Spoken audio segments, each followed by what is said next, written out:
بسم اللہ الرحمن الرحیم۔ السلام علیکم دوستوں، جہاں تک منگولوں کے مذہب کا تعلق تھا وہ شمالی نظریے کی ایک قسم تھی جس میں پروفت یا مولوی کا کردار شمال ادا کرتا۔ وہ دنیا میں رائج مختلف فلسفوں کے بارے میں درس دیتا۔ وہ بیماروں کے لیے علاج تجویز کرنے والا، روح کو کنٹرول کرنے والا اور چوکیدار کا کردار ادا کرنے والا ہوتا تھا۔ دوستوں، اس ویڈیو میں آگے بڑھنے سے پہلے آپ سے گزارش ہے اس چینل کو سبسکرائب کر لیں اور اگر ویڈیو اچھی لگے تو اس کو لائک کر دیں۔ دوستوں، خیمے کے اندر بت دروازے کے دونوں اطراف لٹکائے گئے ہوتے تھے۔ ان بتوں سے خانہ بدوشوں کے ذہن میں موجود انسانی تصور کا پتہ چلتا ہے۔ ان بتوں کے ساتھ ساتھ پستان کی شکل کی چھوٹی چھوٹی چیزیں اس مقصد کے لیے رکھی گئی ہوتی تھی کہ وہ ان کے جان و مال اور جانوروں کی حفاظت کریں گی۔ ان کا عقیدہ تھا کہ وہ ان اشیاء کی موجودگی سے ان کے جانوروں کا دودھ بڑھتا تھا اور ان کے بچے صحت مند پیدا ہوتے تھے۔ منگولوں کے خیموں میں ریشم کی موجودگی کا پتہ چلتا ہے۔ وہ لباس کے علاوہ خیموں کو بھی سلک سے سجاتے تھے۔ ریشم ان کے ہاں ایک قیمتی چیز تصور کیا جاتا تھا۔ اگر کوئی ان میں کچھ چوری کرنے کی کوشش کرتا اسے ایک ناقابل تلافی جرم تصور کیا جاتا تھا اور اس جرم کی سزا موت ہوتی تھی۔ ان بتوں کو سوئی دھاگے سے سی کر تیار کیا جاتا تھا۔ خانہ بدوش یہ کام بڑی خوشی، عزت اور فخر سے کرتے تھے۔ دوستوں، ان کا کھانا کسی ذائقہ یا لذت کے بغیر ہوتا تھا۔ ہر وہ چیز جو کھائی جا سکے وہ کھا لیتے تھے۔ حرام حلال ان کے ہاں کوئی تمیز نہ تھی۔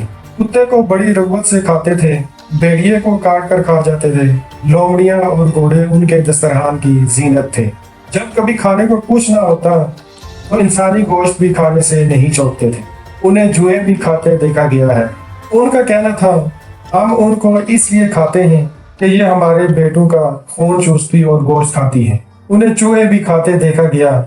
کھانے کی جگہ کو وہ نہ کسی کپڑے سے ڈالتے، نہ کھانے کے بعد ہاتھ صاف کرتے، بلکہ اپنے کپڑوں سے ہی ہاتھ صاف کر لیتے۔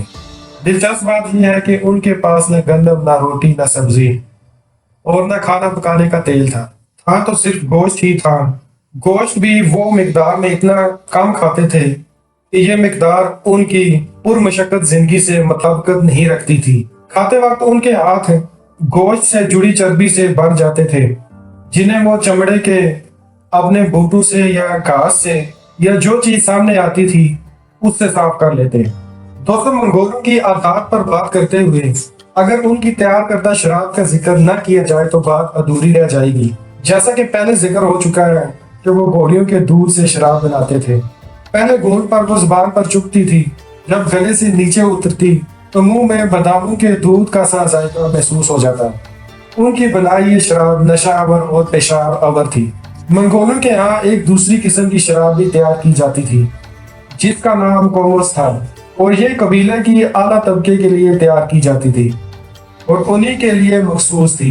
پی کر بہک جانا اور دیسی گٹار کی آواز پر ڈانس کرنا، شور مچانا اور کہکے لگانا ان کا معمول تھا۔ نشے میں وہ مزید پیتے اور دوسروں کو مقابلے میں پینے کے لیے چیلنج کرتے۔ جس شخص کو چیلنج دیا جاتا اس کے کان زور زور سے کھینچے جاتے، ایسا لگتا جیسے کانوں کے ساتھ ساتھ اس کا گلا بھی کھینچ جائے گا۔ منگول اس شخص کے سامنے سے تالیاں بجاتے، ڈانس کرتے اور شور کرتے گزرتے، بالکل ایسے جیسے وہ کسی بڑی دعوت کے لیے بلا رہے ہیں اور اس کا مذاق اڑا رہے ہیں۔ ایک شخص بڑے پیالے کو اٹھاتا، دوسرے لوگ دائیں بائیں سے اس پیالے کو تھام کر ناچتے گاتے، کسی مہمان کی طرف بڑھتے، لیکن جب مہمان پینے کے لیے ہاتھ پیالے کی طرف بڑھاتا تو وہ اسے پیچھے کھینچ لیتے۔ یہ عمل اسی طرح ہوتا جیسے کسی بچے کو چھیڑا جا رہا ہو۔ جب مہمان کا صبر کا پیمانہ چھلکنے لگتا تو وہ شراب کا پیالہ اس کو دے دیتے۔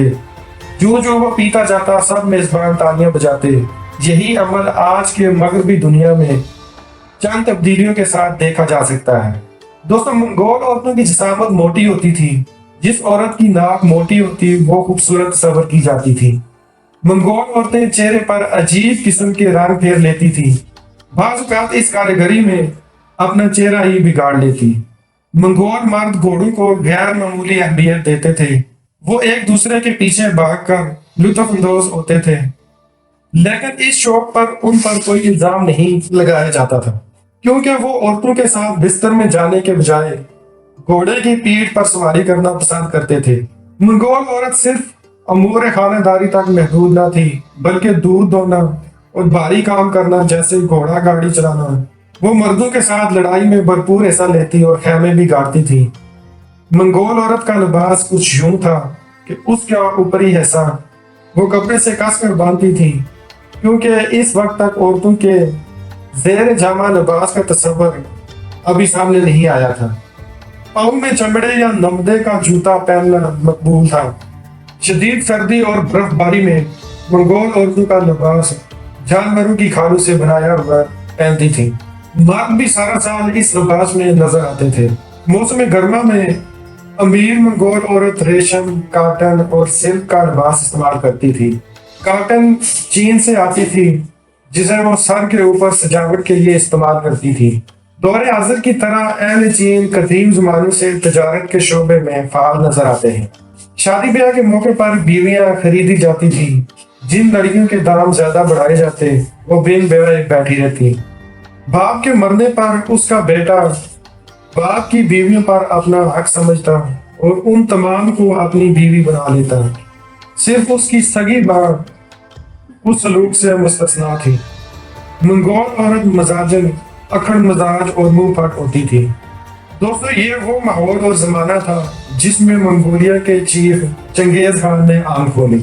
دوستو، چنگیز خان کی کہانی آگے قسطوں میں آپ کو دیکھنے کو ملے گی، تو اگر آپ ان سٹوریز میں انٹرسٹڈ ہیں تو اس چینل کو سبسکرائب کر لیں، اور اگر ویڈیو پسند آئی ہے تو اس کو لائک کر دیں۔ بہت بہت شکریہ۔ اللہ حافظ۔